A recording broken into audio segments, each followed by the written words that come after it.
Welcome back to my new video guys. ये video बहुत ज़्यादा इंपॉर्टेंट होने वाला है क्योंकि इस वीडियो में हम बात करने वाले हैं कि जो इंडिया पोस्ट जीडीएस के अंतर्गत जो 22,400 सीटों पे 2025 में शेड्यूल फर्स्ट की जो वैकेंसी निकली हुई है उसके रिगार्डिंग जो बीपीएम, एबीपीएम और डाक सेवक जो 3 पोस्टें होती हैं वो असल में होती क्या है, उनका काम क्या होता है, उनकी सैलरी क्या होती है, उनको प्रमोशन कितने दिनों बाद मिलता है। तो इन सारी तमाम चीज़ों पे हम चर्चा करने वाले हैं और इस वीडियो के लास्ट में हम आपको ये भी बताने वाले हैं कि जो 2025 में जो शेड्यूल फर्स्ट की वैकेंसी निकली हुई है उसमें कहाँ पे किस स्टेट में कितना परसेंटेज जाने वाला है, कौन सा ऐसा स्टेट है जहाँ पे आप फॉर्म भरेंगे तो आपके सिलेक्शन के चांसेस बहुत ज़्यादा होंगे। तो चलिए वीडियो को अब यहाँ से स्टार्ट करते हैं। तो गाइस सबसे पहले मैं अपने बारे में बता दूँ, मेरा नाम रोहित मौर्य है और फिलहाल मैं जीडीएस में ब्रांच पोस्ट मास्टर के रूप में लगभग 2.5 साल मुझे कंप्लीट हो गए जीडीएस में एज अ बीपीएम काम करते हुए।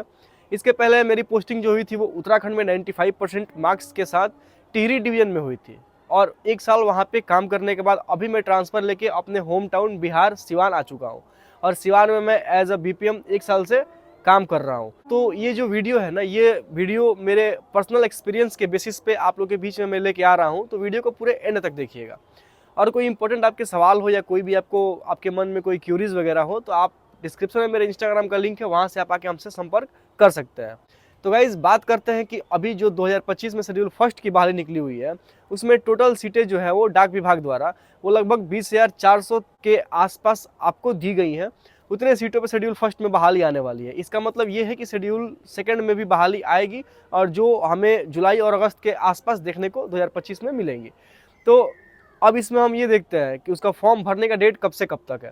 तो गाइज जो शेड्यूल फर्स्ट का जो वैकेंसी है उसमें जो फॉर्म भरने का जो डेट था वो था 10 फरवरी से लेके 3 मार्च तक, यानी 10 फरवरी से 3 मार्च के बीच आप अपने फॉर्म को भर सकते हैं। और फॉर्म भरने के लिए आपको बहुत छोटा सा अमाउंट देना पड़ता है। आप इस फॉर्म को आराम से भरिए और इस फॉर्म को भरते समय ये चीज़ ध्यान देना है कि इस रिक्रूटमेंट के अंतर्गत आपको कोई भी लिखित परीक्षा नहीं देना है। ये बहाली जो है वो 10वीं के नंबर के मेरिट के आधार पर बच्चों का सिलेक्शन किया जाता है और जिसमें जो कट ऑफ होता है वो लगभग 80 से 100 के बीच में हर जगह आपको देखने को मिलता है।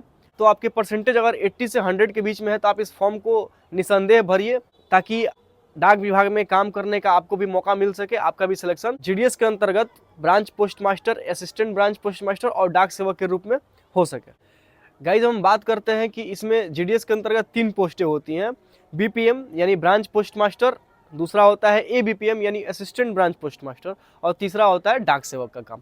अब चलिए तीनों के काम के बारे में समझ लेते हैं। तो गाइज जो बीपीएम होता है, बीपीएम यानी ब्रांच पोस्ट मास्टर, उसका काम होता है ऑफिस में जाके 4 घंटे ड्यूटी देना और ऑफिस में उसको खाते खोलने होते हैं। कोई अगर लोग पैसे जमा कराने आ रहे हैं तो पैसे वगैरह जमा करने होते हैं। मतलब वित्तीय लेन देन से रिगार्डिंग जितना भी काम होता है, पैसे का लेन देन करना, पैसे का आदान प्रदान करना, किसी के अकाउंट्स वगैरह ओपन करना, किसी का बीमा जमा करना, तो ये सब काम जो है वो बीपीएम का होता है। और बीपीएम का जो काम होता है वो प्रॉपर एक ऑफिस में 4 घंटे उसकी ड्यूटी होती है। अगर वो लेवल 1 में काम करता है तो 4 घंटे उसकी ड्यूटी होगी। अगर वो लेवल 2 में काम करता है तो उसकी जो ड्यूटी होगी वो 5 घंटे की होगी। हालांकि जो लेवल 2 में काम करते हैं उनको उसके लिए अलग से पैसे एक्स्ट्रा मिलते हैं। अगर हम एबीपीएम की बात करें तो एबीपीएम का मतलब होता है, उसका फुल फॉर्म होगा असिस्टेंट ब्रांच पोस्ट मास्टर, यानी कि वो जो आपके पोस्ट मास्टर हैं उनको वो लोग असिस्ट करते हैं। इसके अलावा जो आर्टिकल वगैरह होता है या फिर जो डाक वगैरह होता है, या अगर आसान भाषा में बोले तो जो एबीपीएम होते हैं उनका मेन काम होता है अपने ब्रांच पोस्ट मास्टर को असिस्ट करना और इसके अलावा जो भी डाक या जो भी पार्सल आते हैं वो जिनके नाम का होता है उनको डिलीवर करना डोर स्टेप जाके। और जो तीसरा पोस्ट होता है वो होता है डाक सेवक का। और आप सोचेंगे कि डाक सेवक का काम क्या होता है, तो गाइस डाक सेवक का काम होता है अपने बीओ से एसओ यानी जो आपके अकाउंट ऑफिस है, आपके ब्रांच ऑफिस से आपके अकाउंट ऑफिस तक रोज जाना, रोज डाक ले जाना और वहाँ से डाक लेके आना। ठीक है, मतलब जो डेली अकाउंट्स होते हैं वो उनको अपने बीओ से एसओ तक ले जाना और एसओ से जो डाक उनको मिलता है, जो बांटना पड़ता है, वो ला के अपने बीओ तक पहुँचा देना। बस यही उनका काम होता है। अगर लेवल 1 में अगर ये लोग काम करते हैं तो सबकी जो ड्यूटी होती है वो 4 घंटे की होती है और अगर लेवल 2 में ये काम करेंगे तो उनकी ड्यूटी 5 घंटे की होगी। अब गाइज हम बीपीएम, एबीपीएम और डाक सेवक के सैलरी के बारे में बात करते हैं।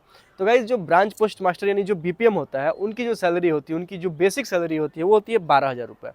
इसके अलावा उनमें डीए लगता है और अभी जो डीए है वो 53% चला गया और 12,000 बेसिक के बाद जो 53% डीए लगता है तो उनकी कुल सैलरी हो जाती है 18,630 रुपये।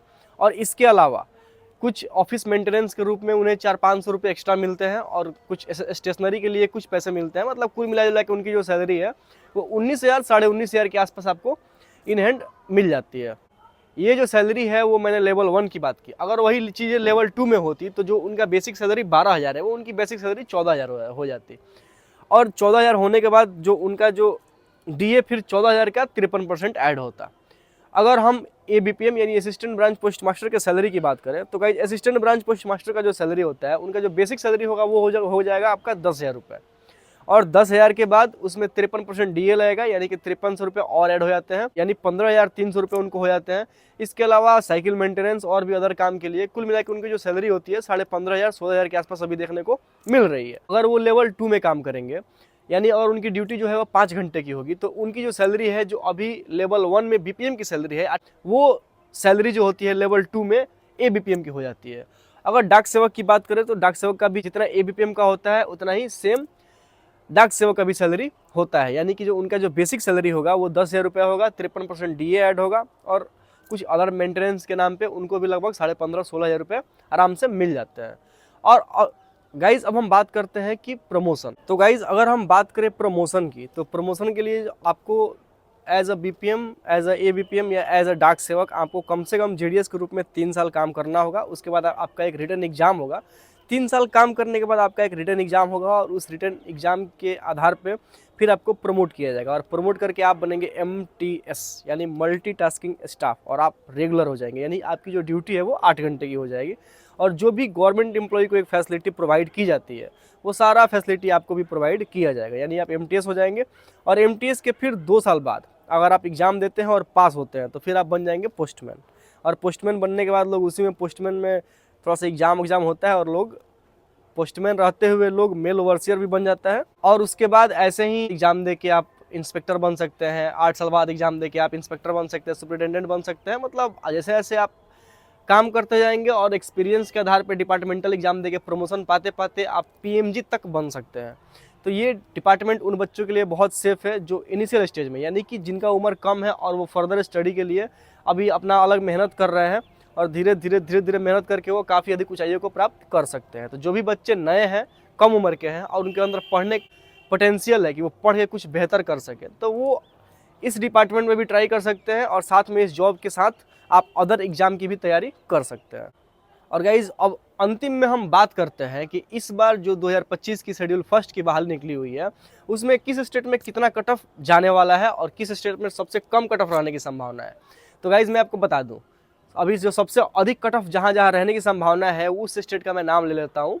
तो जो सबसे अधिक कट ऑफ जहाँ जाने की संभावना है वो है हरियाणा, पंजाब, राजस्थान और इसके अलावा उत्तराखंड। ठीक है, क्योंकि इन 4 स्टेट में कट ऑफ लगभग 97, 98, 99 और 100 रहने की संभावना है।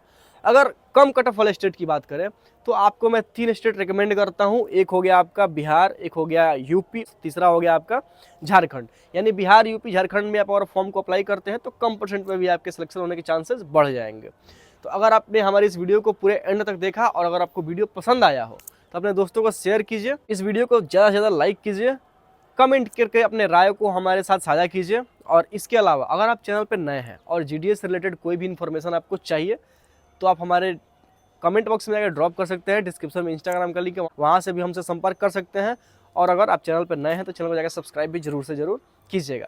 बाय गाइज, टेक केयर, अपना ख्याल रखिएगा। इसके अलावा कोई भी आपके सवाल हो आप आइए हमसे इंस्टाग्राम पर मिलिए। फिलहाल के लिए इतना ही, बाय गाइज।